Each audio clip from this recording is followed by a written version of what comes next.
Good morning बच्चों।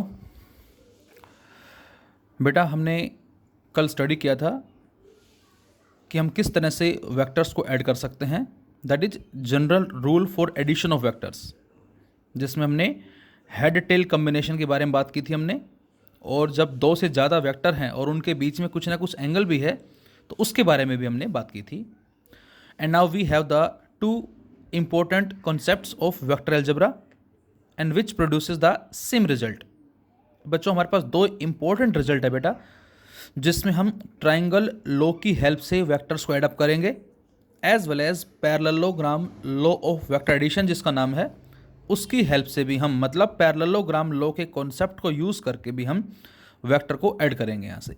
और ये दोनों ही हमारे बड़े ही इंपॉर्टेंट आर्टिकल्स हैं इस चैप्टर के, और इस पे बेस्ड बहुत सारे न्यूमेरिकल्स क्वेश्चंस भी हमें आगे मिलेंगे। लाइक फ्लाइंग ऑफ बर्ड, पक्षी किस तरह से उड़ता है, किस तरह से गुलेल के अंदर हम पत्थर रख के जब स्ट्राइक करते हैं किसी भी ऑब्जेक्ट को, वो एग्जैक्टली किस डायरेक्शन में जाएगा। तो ये कॉन्सेप्ट हमें यहीं से ही मिलते हैं। तो first of all triangle law के कॉन्सेप्ट को यूज़ करके वेक्टर्स को ऐड करना। तो बेटा इस केस में हम एक दो वेक्टर लेके चलेंगे, जिसमें हम सपोज एक को ए वेक्टर का नाम देंगे, दूसरे को बी वेक्टर का नाम देंगे, और वो ए और बी जो है वो किसी ट्राइंगल की दो साइड्स को रिप्रेजेंट करेंगी जो कि सेम ऑर्डर में है। जहाँ पर पहले का हेड कंप्लीट हुआ है वहाँ से दूसरे की टेल। और अब जो क्लोजिंग साइड होगी ट्राइंगल की, जो कि पहले की तो टेल से होगी और दूसरे के हेड से होगी, वो हमें क्या देगी बेटा, रिजल्टेंट देगी यहाँ से, जो कि अपोजिट ऑर्डर में होगी।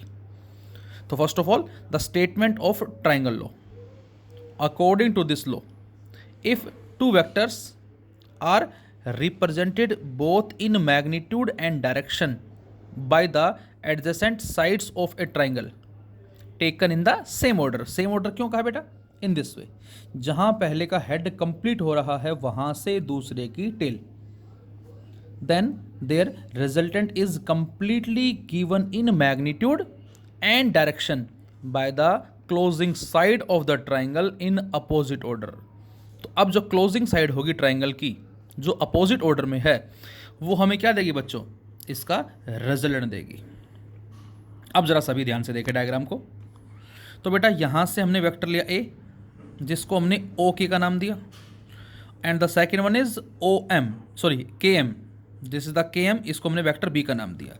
और बच्चों जो थीटा होगा ये, this is the angle between A and B.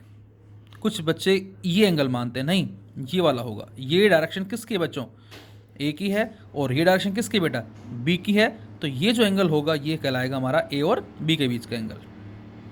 और अब जो क्लोजिंग साइड है वो पहले की तो टेल से होगी और दूसरे के हेड से होगी, गिव्स द रिजल्टेंट, ये रिजल्टेंट कहलाएगा।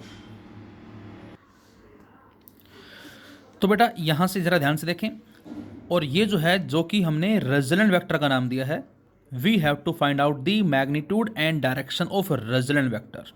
ये आपको ध्यान रखना है। इसको लिखेंगे कैसे बेटा, इसको लिखेंगे r vector equal to a vector plus b vector, and now we have to find out its magnitude and direction. हमें इसका मैग्नीट्यूड डायरेक्शन जो है वो फाइंड आउट करनी है बच्चों।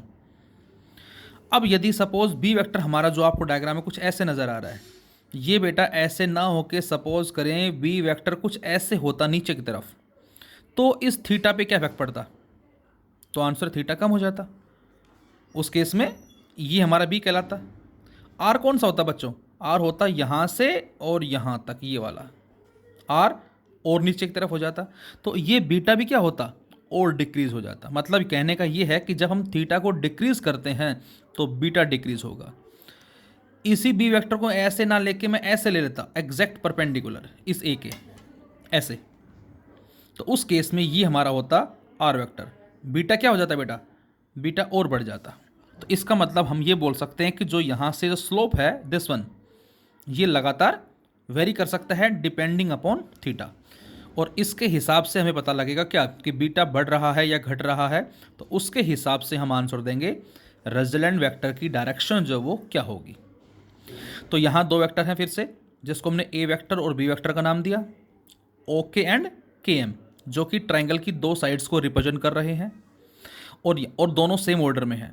तो जो थर्ड साइड है बेटा, जिसको क्लोजिंग साइड का नाम दिया है, वो पहले की टेल से, दूसरे के हेड से। और इसीलिए बच्चों इस ट्रायंगल लॉ को हम क्या बोलते हैं, एच टी रूल, मतलब हेड टेल कॉम्बिनेशन। पहले की जो हेड है वो दूसरे की टेल से मैच कर रहा है। अब बच्चों हमने इसको थोड़ा आगे बढ़ाया और यहाँ से एक परपेंडिकुलर ड्रॉ कर दिया, कुछ इस तरह से। क्यों कर दिया? ताकि एक राइट एंगल ट्रायंगल की फॉर्म में कन्वर्ट हो जाए, जो आपको साफ नज़र आ रही है। मैं आपसे कहूँ what is the value of okay. अब आप देखें जरा, ये जो बेटा ए वेक्टर है, जिसको हमने ओके वेक्टर का नाम दिया है, इसमें जो लेंथ है बच्चों वो होगी मैग्नीट्यूड, और जो एरो है वो होगा डायरेक्शन। तो मैं आपसे ये कहूँ कि ये बताएं ए वेक्टर की लेंथ कितनी है, तो आप बोलेंगे ओके। मैं कहता हूँ बी वेक्टर की लेंथ कितनी है, तो आप बताएंगे के एम। ओनली लेंथ, लेंथ का मतलब ओनली मैग्नीट्यूड। तो जब भी आपसे मैग्नीट्यूड कहा जाए तो हम सीधा क्या बताएंगे, ए या फिर ओके। इसका मैग्नीट्यूड कहा जाए आपसे के एम का, सॉरी बी वेक्टर का, तो हम क्या बोलेंगे, या तो के एम बोलेंगे या सिंपल बी बोलेंगे। अब जरा ये जो ट्राइंगल है हमारी ध्यान से देखें, कौन सी, एम के एल। इस एम के एल ट्राइंगल में ये हमारा एंगल थीटा है बेटा, और हमें पता है थीटा के सामने वाले साइड क्या कहलाती है, परपेंडिकुलर, और ये क्या हो जाएगा, बेस। और अब हमारे पास रूल है, कौन सा,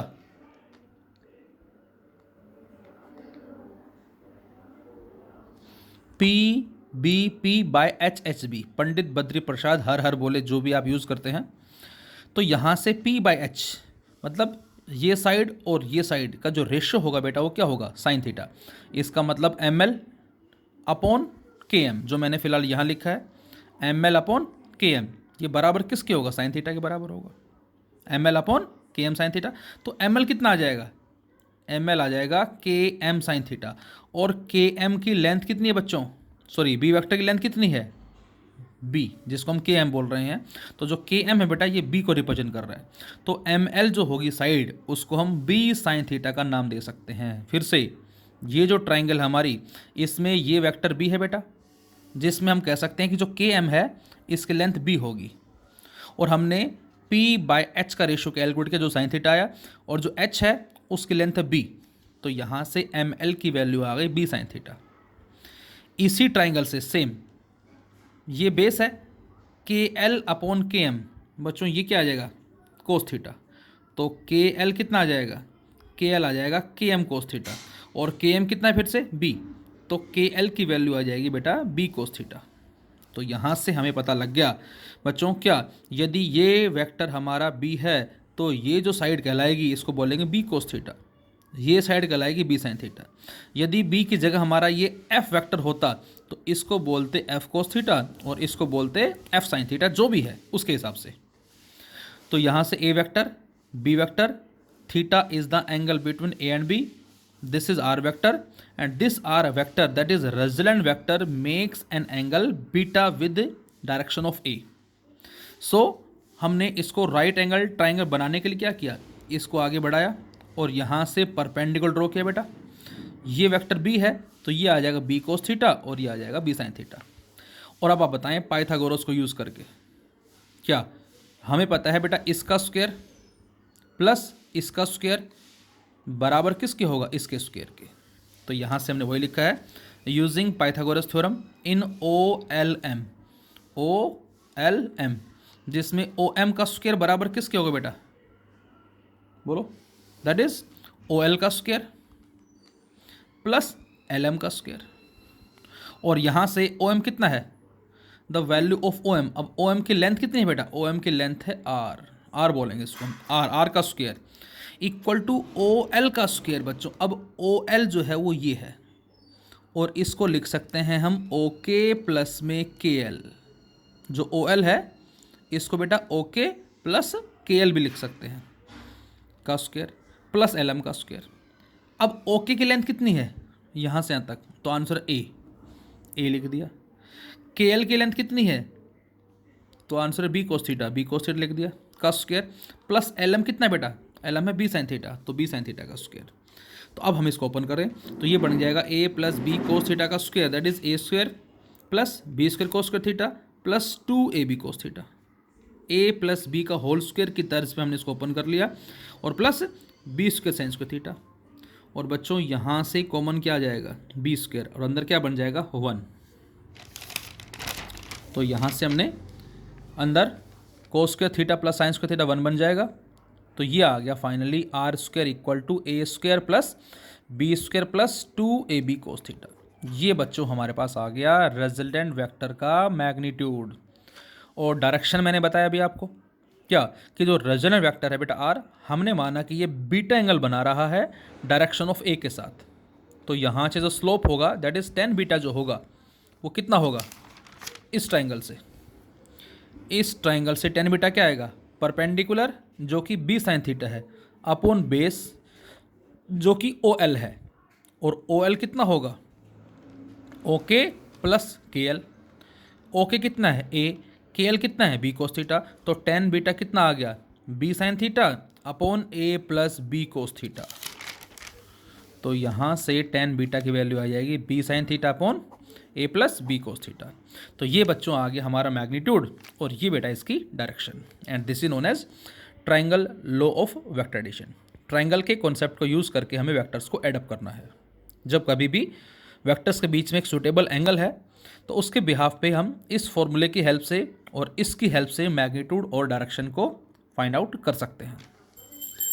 इसी कैटेगरी में है नेक्स्ट हमारा that is parallelogram law of vector addition. इसमें पैरेललोग्राम को यूज करके हमें वेक्टर्स को ऐड करना है। So according to this law, if two vectors are acting on a particle at the same time, be represented both in magnitude and direction by the two adjacent sides of a parallelogram drawn from a point, then their resultant is completely given in magnitude and direction by the diagonal side of the parallelogram passing through the same point। क्या मतलब इसका, तो बच्चों उसी तरह से हमने दो वेक्टर लिए बेटा, एक वेक्टर लिया A और दूसरा वेक्टर हमने लिया B, कुछ इस तरह से। और ध्यान से देखें यहाँ पर A और B की टेल जो है वो मैच कर रही है, जबकि पहले वाले केस में क्या था बेटा, A का हेड B की टेल से मैच कर रहा था, लेकिन इस बार A और B की टेल मैच कर रही है, और इसीलिए इसको हम टेल टेल रूल बोलते हैं या टेल टेल कॉम्बिनेशन भी बोलते हैं। तो अब जरा बताएं कि यदि A और B हमारे पास टेल टेल मैच कर रही हैं और थीटा जो एंगल है बेटा ये A और B के बीच का है, तो पैरेललोग्राम बनाने के लिए क्या करना पड़ेगा, तो आंसर इसके पैरेलल साइड हमने यहाँ ड्रॉ कर दी, ये भी ए वेक्टर होगा, और इसके पैरेलल साइड यहाँ ड्रॉ कर दी, ये वेक्टर भी होगा। क्यों, दोनों पैरेलल साइड्स हैं, ये दोनों पैरेलल हैं और ये पैरेलल है, तो ये भी वेक्टर है बेटा, ये भी बी वेक्टर होगा, ये ए वेक्टर है तो ये भी क्या होगा, ए वेक्टर होगा। और अब जो डायगोनल साइड होगी सेम पॉइंट से ड्रॉ करेंगे हम, जो वो हमें क्या देगी, रिजल्टेंट। ये हमारा आ गया रिजल्टेंट। अब यदि मैं बात करता हूँ कुछ इस तरह से, देखें ये वेक्टर ए है बेटा, ये वेक्टर क्या है, बी है, और ए वेक्टर बी वेक्टर क्या बन गया, आर वेक्टर। ये क्या है, बी वेक्टर, ये क्या है, ए वेक्टर। तो इसका और इसका ये क्या है, रिजल्टेंट। मतलब कहने का ये है कि यहाँ पर हमें दो ट्राइंगल नज़र आ रहे हैं, लेकिन फिलहाल हमें तो जो रिजल्टेंट वेक्टर है उसका मैग्नीट्यूड और उसकी डायरेक्शन जो है वो फाइंड आउट करनी है। अब आगे का कॉन्सेप्ट पूरा का पूरा सेम जो अभी आपने किया था, as it is without any change. क्या हमने फिर से वही काम किया, इसको आगे बढ़ाया और यहाँ से एक परपेंडिकुलर ड्रॉ किया बेटा, और नाम डाल दिया OKLM। और यदि ये हमारे पास लेंथ B है तो बेटा ये क्या होगी, अभी अभी हमने पढ़ा था P cos थीटा, ये क्या होगी, B sin थीटा। सेम उसी तरह से विदाउट एनी चेंज, यदि ये B है बेटा तो ये B cos थीटा और ये B sin थीटा। उसी तरह से हमने इसको फाइंड आउट कर लिया इस तरह से। MKL जो ट्राइंगल है इसमें ML upon KM sine theta मिलेगा, और KM कितना है, B, तो यहाँ से ML B साइन थीटा और KL आ जाएगा B cos थीटा, सेम उसी तरह से। और उसी तरह से ही मैं आपसे कहता हूँ पाइथागोरस के कॉन्सेप्ट को यूज़ करके बताएं OM का स्क्वायर किसके बराबर होगा, तो आप बताएंगे OL का स्क्वायर प्लस LM का स्क्वायर, OL का स्क्वायर प्लस LM का स्क्वायर। अब OL जो है इसको हम क्या लिख सकते हैं, इसको OK प्लस KL लिख सकते हैं। उसी तरह से OK प्लस KL लिखा और प्लस LM। OK की वैल्यू कितनी है बच्चों, the value of OK is A, तो A लिखा। KL कितना बेटा, B cos theta, B cos theta लिखा। LM कितना है, बी साइन थीटा लिखा, इसका स्क्वायर कर दिया हमने। अब जैसे इसको ओपन करते हैं, a plus B cos theta का स्क्वायर, तो इसका स्क्वायर प्लस इसका स्क्वायर प्लस 2ab ये आ जाएगा, और b साइन थीटा का square that is B square sine square theta, और यहाँ से फिर से हमने कॉमन क्या ले लिया, बी स्क्वायर, अंदर क्या आ जाएगा 1, तो a square plus B square plus 2ab cos theta का अंडर रूट। यहाँ से भी आंसर क्या मिला बच्चों, हमें सेम मिला, देयर इज़ नो डिफरेंस, दोनों से हमें आंसर सेम मिलता है। बस फ़र्क कितना है कि वहाँ पर हमारा हेड टेल कम्बिनेशन है और यहाँ हमारा टेल टेल कम्बिनेशन है। अच्छा, यहाँ से एक चीज़ और बेटा, यहाँ से यदि स्क्वेयरिंग बोथ साइड्स कर दें हम, तो क्या आ जाएगा, R square equal to A square plus B square plus 2ab cos theta, root हट जाएगा। अब बेटा ए स्क्वायर को भी लेफ्ट में ले आओ, बी स्क्वायर को भी लेफ्ट में ले आओ, तो ये आ जाएगा क्या, 2ab कोस थीटा जो बचा वो बराबर किसके आएगा, आर स्क्वायर माइनस ए स्क्वायर माइनस बी स्क्वायर, और इस 2ab को भी नीचे ले जाएं इसके, तो कोस थीटा बच्चों यहाँ से आता है आर स्क्वायर माइनस ए square minus B square upon 2ab। इसको बोलते हैं लॉ ऑफ कोसाइन। इस पे भी हमें आगे न्यूमेरिकल्स मिलेंगे, क्वेश्चंस मिलेंगे। Cos theta that is R square minus A square minus B square upon 2ab। ये आर क्या है बेटा, रिजल्टेंट वेक्टर का magnitude, A square A vector का magnitude, B square B vector का मैग्नीट्यूड उसका स्क्वायर है। और उसी तरह से फिर से कि रिजल्टेंट वेक्टर जो बेटा वो इस ए के साथ क्या एंगल बना रहा है, बीटा, तो डायरेक्शन के लिए क्या करेंगे हम, tan बीटा निकालेंगे, जो होगा क्या, परपेंडिकुलर अपॉन बेस, सेम उसी तरह से है, सेम आंसर होगा exactly, no difference, b sine theta upon a plus B cos theta, same उसी तरह से। तो वही हमारे पास क्या आ गई, डायरेक्शन आ गई। तो फाइनली हमें दो रिजल्ट मिले हैं बेटा, जिसमें एक हमें मिला मैग्नीट्यूड का जो कि ये आया, और एक मिला हमें डायरेक्शन का जो कि ये आया। अब बच्चों जितने भी हमारे क्वेश्चंस होंगे based upon vector quantity, like velocity है, मोमेंटम है, फोर्स हो गया, ये सारे हमारे इलेक्ट्रिक फील्ड हम पढ़ेंगे 12th क्लास में, मैग्नेटिक फील्ड हम स्टडी करेंगे, तो ये सारी हमारी वेक्टर क्वांटिटी हैं। तो जब भी आपसे किन्हीं भी वेक्टर के रिजल्टेंट की बात करें तो आप यूज़ करेंगे इस कॉन्सेप्ट को, और डायरेक्शन के लिए इस कॉन्सेप्ट को। जैसे मैं कहता हूँ कि यदि ए और बी के बीच का एंगल जो थीटा वो 0 हो जाए, तो बताओ रिजल्टेंट कितना होगा। आप 0 को रखेंगे यहाँ, cos 0 1, ये बन जाएगा a प्लस बी का होल स्क्वायर और उसका अंडर रूट स्क्वायर से कट जाएगा, तो r बराबर कितना आ गया, a प्लस बी।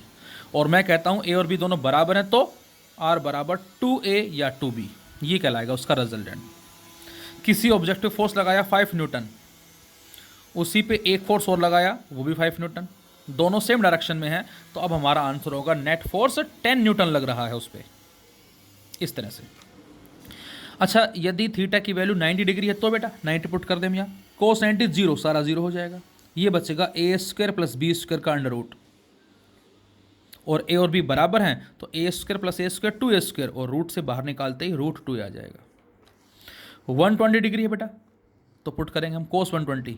अब कोस 120 जो होता है बेटा, इसको हम क्या लिखते हैं, कोस 90 प्लस 30, और 90 पे क्वाड्रेंट चेंज, कोस का क्या बन जाएगा, साइन 30, और सेकंड क्वाड्रेंट में कोस क्या होता है, नेगेटिव होता है बच्चों। इसके बारे में भी हम बात करेंगे कि सेकंड क्वाड्रेंट जो है इसमें हमारे पास जो कोस है बेटा ये नेगेटिव क्यों होता है, फर्स्ट में सारे पॉजिटिव क्यों होते हैं, थर्ड में टेन और कोटेंजेंट पॉजिटिव क्यों होता है, और फोर्थ में कोस एंड सीकेंट ही पॉजिटिव क्यों होते हैं। इसके बारे में भी हम चर्चा करेंगे, बात करेंगे फिलहाल। तो यहाँ से cos 120 that is minus sine 30 and which is equal to -1/2, और जैसे ही हम यहाँ पर रखते हैं इस फॉर्मूले में -1/2, तो 2 से 2 कट जाएगा, माइनस आ जाएगा इसके आगे, a square plus B square minus a b का अंडर रूट। और बच्चों ए और बी बराबर है, तो a square plus a square minus A square cut के ही आ जाएगा। तो ये आपको याद रखना है, क्या जब भी आपसे कहा जाए क्या कि किन्हीं दो वेक्टर का मैग्नीट्यूड सेम है और उनके बीच का एंगल 120 डिग्री है, what will be their resultant, तो आपका आंसर होगा कि रिजल्टेंट भी उन्हीं के बराबर होगा, रिजल्टेंट भी उन्हीं के बराबर होगा। उल्टा मैं आपसे कहता हूँ दो वेक्टर का मैग्नीट्यूड सेम है और जो रिजल्टेंट है उसका भी मैग्नीट्यूड उसके ए या बी के बराबर है, under what condition is it possible, तो आपका आंसर होगा कि सर जब थीटा की वैल्यू 120 डिग्री होती है तो उस केस में उन सभी की जो कंडीशन दी गई क्वेश्चन में वो सेटिस्फाई होगी, मतलब ए और बी बराबर होंगे और आर भी यदि ए के बराबर है तो कब पॉसिबल होगा, जब ए और बी के बीच का एंगल 120 डिग्री होगा। और यदि थीटा 180 होता तो बेटा कोस 180 -1 होता है ये, तो यहाँ -1 आ जाएगा, ये बन जाएगा a माइनस बी का होल स्क्वायर और सारे का रूट कट जाएगा तो r बराबर a माइनस बी। बच्चों इस r बराबर a प्लस बी को बोलते हैं मैक्सिमम रिजल्टेंट और r equal to a minus B इसको बोलते हैं बेटा मिनिमम रिजल्टेंट। तो जब भी आपसे कहा जाए कि मिनिमम क्या होगा a माइनस बी, मैक्सिमम क्या होगा a प्लस बी। तो ये हमारे पास triangle law as well as parallelogram law of vector addition, इन दोनों को यूज़ करके हमें वेक्टर्स को ऐड करना है। बहुत सारे एग्जांपल्स है डेली लाइफ में इसके बेटा, like flight of A bird, पक्षी किस तरह से उड़ता है। तो बच्चों जब बर्ड उड़ता है तो जो उसकी विंग्स होती हैं W1 W2 वो क्या करेंगे, एयर को प्रेस करती हैं डाउनवर्ड विद ए फोर्स से F1 F2, और ये विंग्स ने एयर को प्रेस किया, जो एयर इस तरह से जा रही है, इसको बोलेंगे बच्चों हम line of action. This is the line of action, the line through which force acts denotes the line of action. और ये दोनों के दोनों यहाँ इस पॉइंट O पे आके मिलेंगे। और न्यूटन के थर्ड लॉ के according for every action there is equal and opposite reaction, यहाँ से अपोजिट डायरेक्शन में एक रिएक्शनल फोर्स जिसको R1 R2 का नाम दिया। अब ये R1 है ये R2 है, दोनों की टेल मिल रही है, तो इसका और इसका जो डायगोनल साइड है वो क्या देगी, रिजल्टेंट। अभी अभी हमने पढ़ा है पैरेललोग्राम में कि टेल टेल कम्बिनेशन में डायगोनल साइड रिजल्टेंट देती है हमें, तो ये साइड हमें क्या देगी, रिजल्टेंट देगी। तो ये जो रिजल्टेंट है ये इस बर्ड को एक वर्टिकल लिफ्ट दे रहा है जिसकी वजह से ये प्रॉपर उड़ पा रहा है। सेम जो अभी मैं बात कर रहा था गुलेल की, कि गुलेल में हम इस तरह से एक रबड़ की स्ट्रिंग अटैच होती है और यहाँ पर किसी भी लाइक स्मॉल स्टोन को रख के हम स्ट्राइक करते सामने, और वो स्टोन एग्जैक्टली इस तरह से जाता है, डायगोनल साइड के कॉरस्पॉन्डिंग जाता है। तो यहाँ पर भी हमारा एग्जाम्पल जो है वो वेक्टर अलजेब्रा से रिलेटेड है।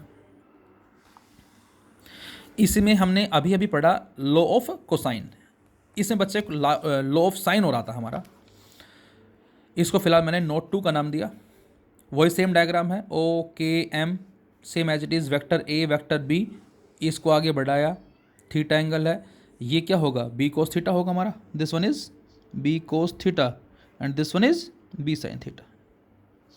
अब बच्चों हमने क्या किया, फिलहाल हमने इस के पॉइंट से एक परपेंडिकुलर ड्रॉ कर दिया ओ एम के ऊपर, draw a perpendicular from point के जो इस ओ एम को किसी पॉइंट पी पे ज्वाइन कर रहा है, ड्रॉ ए परपेंडिकुलर के पी ऑन ओ एम, और यहाँ से के एम ओ इस एंगल को बच्चों हमने क्या मान लिया, अल्फा मान लिया। ये हमारा बीटा है, ये अल्फा ये बीटा और ये थीटा हो गया हमारे पास, ये हमारा थीटा है, ये अल्फा है और ये बीटा है। अब मैं आपसे कहूँ ओ एम एल ट्राइंगल से एम एल की वैल्यू बताओ क्या होगी, ओ एम एल ट्राइंगल, ये ट्राइंगल होगी ओ एम एल, इस ओ एम एल ट्राइंगल से बताएं जरा ध्यान से देख के, what is the value of M L with respect to R. ये ट्राइंगल है, ये परपेंडिकुलर हो जाएगा, ये बेस हो जाएगा, ये क्या हो जाएगा एच पूरा। ये जो B cos theta B sine theta हमने इस ट्राइंगल के बिहाफ पे लिखी, ध्यान रहे बेटा। अब मैं पूरी ट्राइंगल की बात कर रहा हूँ इसकी, ओ एम एल, यहाँ से M L upon O M क्या आएगा, साइन बीटा आ जाएगा। तो एम एल कितना आ जाएगा, ओ एम साइन बीटा, और ओ एम की लेंथ कितनी है आर, तो ये आ जाएगा आर साइन बीटा।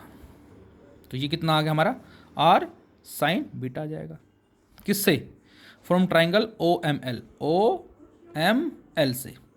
अब के एम एल ट्राइंगल, ये के एम एल ट्राइंगल है और इस के एम एल ट्राइंगल से एम एल कितना है, बी साइन थीटा। तो इसका मतलब एम एल की दो वैल्यू आ गई, एक आर साइन बीटा और एक B sine theta. R sine beta के लिए ट्राइंगल कौन सी है, ये वाली है, और बी साइन थीटा के लिए ट्राइंगल कौन सी है, ये वाली है। तो ये एम एल की दोनों वैल्यू आ गई हैं, दोनों को हमने बराबर रखा, कंपेयर किया, तो r sine beta equal to b sine theta. तो यहाँ से r upon sine theta equal to b upon sine beta आ जाएगा। इसको मैंने इक्वेशन 1 का नाम दिया।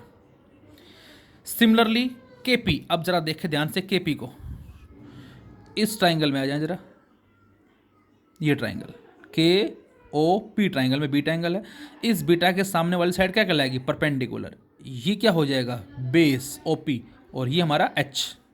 सो पी बाय एच, पी के अपॉन ओ के साइन बीटा, तो पी के कितना आ जाएगा बेटा, या के पी कितना आ जाएगा, ए साइन बीटा।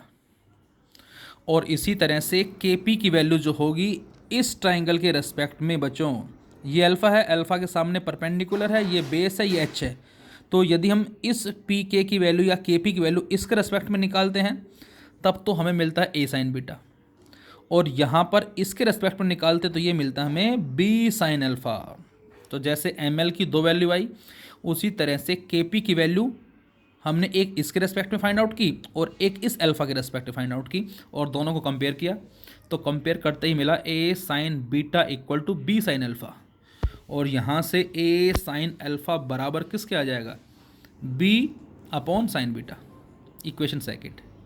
अब बी अपॉन साइन बीटा बराबर इसके भी है और बी अपॉन साइन बीटा बराबर इसके भी बेटा, तो इसका मतलब हम दोनों को भी इक्वेट करके इस तरह से लिख सकते हैं, मतलब ये इसके बराबर भी है और ये इसके बराबर भी है, तो ये दोनों भी आपस में इक्वल होंगे। So r upon sine theta equal to a upon sine alpha equal to b upon sine beta, and this is known as law of sines, इसको हम लॉ ऑफ साइन का नाम देते हैं। अच्छा, इसी ट्राइंगल से मैं आपसे कहता साइन बीटा बताओ क्या होगा, तो इसी ट्राइंगल साइन बीटा, इसको ऊपर ले गए, इसको इधर, इसको नीचे, तो साइन बीटा आ जाएगा बेटा b sine theta upon r, b sine theta upon r, और आर हमने सोल्व कर रखा है पहले से, a square plus B square plus 2ab cos theta का अंडर रूट, तो साइन बीटा की वैल्यू इस तरह से भी हम फाइंड आउट कर सकते हैं, तो इसको हमने लॉ ऑफ साइन का नाम दिया। तो इस तरह से लॉ ऑफ साइन जो हमारा वो अराइज हुआ है इस कॉन्सेप्ट से। अब बच्चों क्वेश्चन दिया जाए आपको, सपोज एक two forces whose magnitude are in ratio 3:5 gives a resultant of 28 Newton. If the angle of inclination is 60 degree, find the magnitude of each force. हमें दो फोर्सेस दे रखे हैं जिनके मैग्नीट्यूड का रेशो 3:5 है और उनके बीच का जो एंगल है बेटा वो 60 डिग्री है और जो रिजल्टेंट है वो 28 न्यूटन है। हमें दोनों की सेपरेट वैल्यूज़ बतानी क्या होगी फोर्सेस की। तो जो फर्स्ट फोर्स है ए, जिसको F1 मान लिया हमने, उसको सपोज 3x मान लेते हैं, और जो सेकंड फोर्स है बी F2, उसको हमने 5x मान लिया क्योंकि हमें रेशो दे रखा है बेटा। तो A हो गया 3x, B हो गया 5x, R दे दिया 28, थीटा दे दिया 60 डिग्री। डायरेक्ट पुट कर दे हम इक्वेशन के अंदर, किसमें, इसमें R square equal to A square plus B square plus 2ab cos theta वाले फॉर्मूले में। R की जगह 28 का स्क्वायर, A की जगह 3x का स्क्वायर आ जाएगा, मतलब that is 9x square, B की जगह 5x पूरे का स्क्वायर और प्लस 2ab को 60। और जब बच्चे इसको हम सोल्व करते हैं तो 28 इक्वल टू 7x, तो x बराबर 4। अब यदि x 4 है तो अब आप बताएं F1 क्या आएगा। F1 3x, 3 into 4 that is 12 newton. F2 5x, 5 into 4 that is 20 newton. तो दोनों फोर्स की वैल्यू पता लग गई हमें, that is 12 newton and 20 newton. तो ये हमारे कहलाते हैं triangle law as well as parallelogram law. अब हम स्टडी करेंगे आगे नेक्स्ट हमारा पॉलीगन लॉ और उसके बाद प्रॉपर्टीज ऑफ वेक्टर एडिशन।